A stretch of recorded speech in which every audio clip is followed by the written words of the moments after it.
So Nation, I appreciate you joining me for another video where in this one, we're going to talk about what I told you we were going to talk about. It's time to talk about Trey Hendrickson. What's going on with that situation? We've already talked before about trading for Trey Hendrickson and what that would look like. And it's because something came up earlier in the offseason. Hey, this is a situation that could happen. Trey Hendrickson wants a new contract. Now, edge rushers are making a lot of money. Max Crosby just got paid $35 million a year. Um, it's a lot of money. Yeah, I didn't know. I never realized how much they were making. I don't know how much of a bump that is above the next guy, but 35 mil for an edge rusher, didn't see that coming. So what's the number going to be? That's going to be the real question. I think with what the Colts have, it's manageable. We've already again had this conversation where we talked about, I mean, in separate videos also, how, first initially the report about Trey Hendrickson and should we do it? And then, of course, when we were talking about edge rushers, along with free agents, there was, hey, maybe we should trade for Trey Hendrickson. And that's where you guys voted. Instead of going to free agency for one of the edge rushers, you guys voted. Colts Nation voted, and the fans here of Colts Syndicate voted to go ahead and trade for Trey Hendrickson. Overwhelmingly, it was like 69%. So overall, I just think I think that a move for Trey Hendrickson would obviously make us better. And then you have to wonder, what would that look like? Right now, Dio not going to be here anymore. But obviously on the defensive line, ideally, if you bring in Trey Hendrickson, ideally you have Latu, DeForest Buckner, Grover Stewart, Trey Hendrickson. Those four on the field together might be one of the most lethal four in the NFL. And I mean, it would be fun. It would be so fun to watch that. You can double team one guy, but you still have two guys that can get to the passer quickly. And then you have another guy that is for sure going to start by playing the run and going to be an incredible run stopper. He's a guy who gets a lot of penetration, Grover Stewart. And when he gets that penetration, he's going to get you off your spot, whichever way you go. You're running into a really good edge rusher that has long arms and is going to be able to get you down to the ground. So could be a lot of fun. Now, obviously, the secondary is obviously a concern. I've talked about, hey, maybe we just spend a bunch of money in the secondary, get a veteran safety that you know is going to be a starter, get a number one corner like Travarius Ward, right? So all of a sudden, boom, you're spending all kinds of money on that defense. Maybe you even get a backup. There's another safety that I think would be intriguing that just a couple days ago found out, hey, this guy's going to be heading into free agency. I didn't think he was at that point in his career, but a lot of interesting things that the Colts can do with the secondary. There's so many good players available, offensively, defensively, free agency, via trade, and guys getting permission to seek a trade, and so many great players. But there's also, that means a lot of money, right? These guys move from team to team. These guys that ask for trades generally is because they're in the last year of their deal or 2 years left. They're ready for a deal. They don't know if their team's going to commit to them or not. And they're saying, hey, man, like you can either, the old expression, you can boom or get off the pot, right? So I just think overall, the Colts would be very wise to do it. If I'm sitting here and contemplating what it might look like it's just something that I think makes a lot of sense. And I think we have pieces on the team that you could trade for Trey Hendrickson to make it make sense. We talked about before, Kwity Paye. Now, Kwity Paye is making just north of $13 million on his fifth-year option. That goes against the cap. So you bring in a guy like Trey Hendrickson, his cap number this year, there's not that big of a discrepancy. It wouldn't be, right, if you were able to trade player for player and then obviously throw picks in.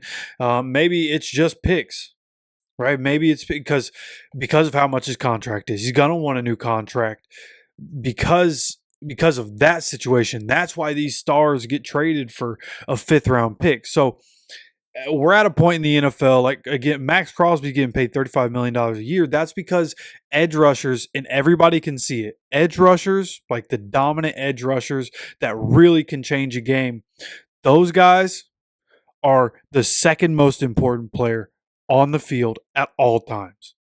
So that's where we are, right? And growing up, you didn't even realize, because we had Peyton Manning, we were winning all the time.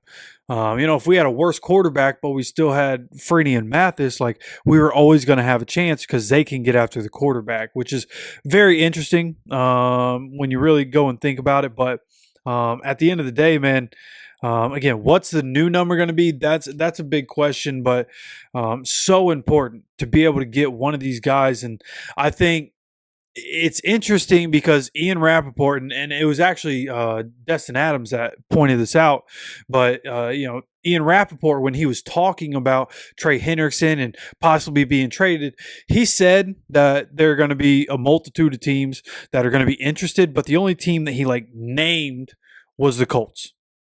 And I thought that was very interesting. And there was also something else I saw. It looks like I didn't bookmark it because I'm a dummy, but it was somebody, maybe Tom Pelissero, somebody. Oh, no, it was Field Yates. It was something Field Yates said about Trey Hendrickson and the coaches that he's been with, right? Dennis Allen and Lou Anarumo have been his defensive coordinators. He's been very good in the league, very good. People thought he was only good in New Orleans because of the other guys he was with on defensive line. Then he goes to the Bengals, and this year he led the league in sacks. He's that guy. Trey Hendrickson, incredible player, has had some good coaching. And obviously we have Lou Anarumo now. So our name continues to come up early here in this conversation of, hey, he's requesting a trade.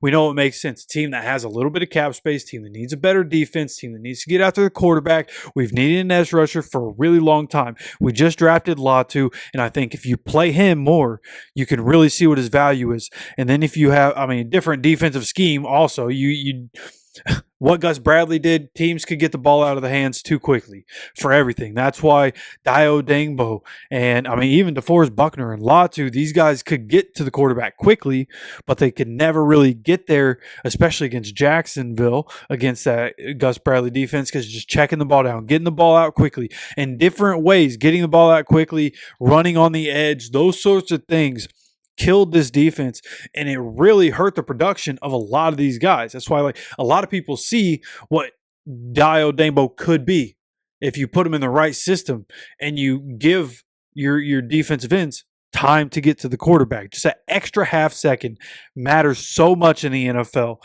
And so I think at the end of the day, of course, I think Trey Hendrickson coming in would be a great idea to trade for him. I'm all for it. I think I saw at Drop Balls Pod, CeeLou on Twitter. I think I saw him say that a third or a fourth plus something else on top, and I agree. At most third. You could even make it conditional, right? Like a fourth round pick that could turn into a third round pick if these conditions are met, right? He's playing time and what else? So, and hopefully he'd be able to play the whole season. So then you have third round pick plus a fifth next year or a sixth this year or something of the sort, right? Just something thrown in there. Or maybe throw Braden Smith to a team that needs to get better on the offensive line. Obviously, Smith making a lot of money for a guy that hasn't been able to be on the field as much as you'd like him to be, but a guy that does play through injury. Not to say that he doesn't. He has played hurt plenty of times, but he is hurt all the time, which is a tough thing to deal with. So maybe Cincinnati would be okay with that. Maybe they can work with that. Maybe they can find a way to be okay with a Braden Smith and something else for Trey Hendrickson, and maybe just player for player. Like if you think the money that those guys are making, you might have to throw, a fourth or a fifth on top with Braden Smith just because Trey Hendrickson's a defensive end, but nonetheless, the Bengals' offensive line has been an issue through Joe Burrow's career. I think that could also be an avenue. So shout out to Colts Nation, man. I was going through Twitter and seeing what people were saying and different ideas people have.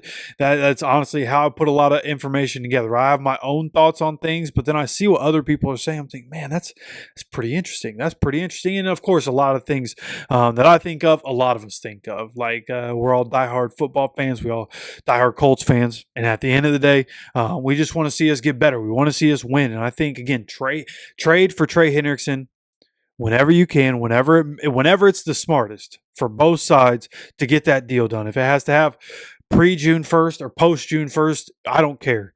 Let's just get it done. Get Trey Hendrickson in the horseshoe in Lou Anarumo's defense and watch us be great next year, right? And just build the team in a way where now we know, like, we've built it. We believe in our guys. It's just about what does Anthony do? Build it in a way where you know Anthony. If Anthony fails this year, then that's just the way it is. And if he succeeds, because we built the team up and we made the team better, and he worked on himself throughout the offseason to continuously get better and have good habits, boom, all of a sudden success starts, and boom, 15 years, we're rolling. 15 years, we're rolling, right? We just have to see things change. Will Chris Ballard change is the big question. That's what a lot of you are going to be talking about in the comment section. Like, yeah, this would be great, but Ballard's not going to do it. We'll see. He understands this could be it. Right, he loses his job here. Who knows what happens? We'll see what ends up happening. Of course, any news that happens with this, I will get it to you guys as soon as I possibly can. I promise you that. And before we get out of here, make sure you're subscribed with notifications on so you continue to get notified anytime we drop any content. We're going to be talking about more available players that became available over the last couple of days. We got another video coming later today. Make sure you get notified for that one and many more throughout this offseason. Of course, appreciate you stopping by for another video. And as always, take care of yourself, take care of each other, and go Colts.